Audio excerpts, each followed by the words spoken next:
حضرت ابو امامہ حارثی رضی اللہ تعالیٰ عنہ بیان کرتے ہیں کہ انہوں نے رسول اللہ صلی اللہ علیہ وسلم سے سنا، آپ فرما رہے تھے، جو شخص قسم کھا کر کسی مسلمان آدمی کا حق مارتا ہے تو اللہ تعالیٰ اس پر جنت حرام اور جہنم واجب کر دیتا ہے۔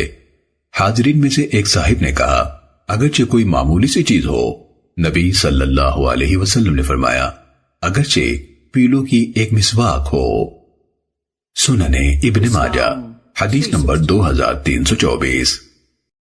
حضرت جابر بن عبداللہ رضی اللہ تعالیٰ عنہما سے روایت ہے، رسول اللہ صلی اللہ علیہ وسلم نے فرمایا، جس نے میرے اس ممبر کے پاس گناہ والی جھوٹی قسم کھائی، اسے چاہیے کہ اپنا ٹھکانہ جہنم میں بنا لے، اگرچہ تازہ مسواک کے لیے قسم کھائی ہو۔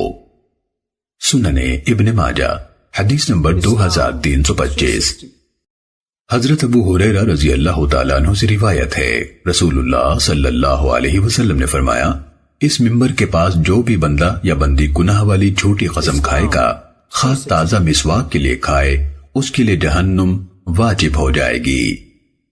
سننے ابن ماجہ حدیث نمبر 2326۔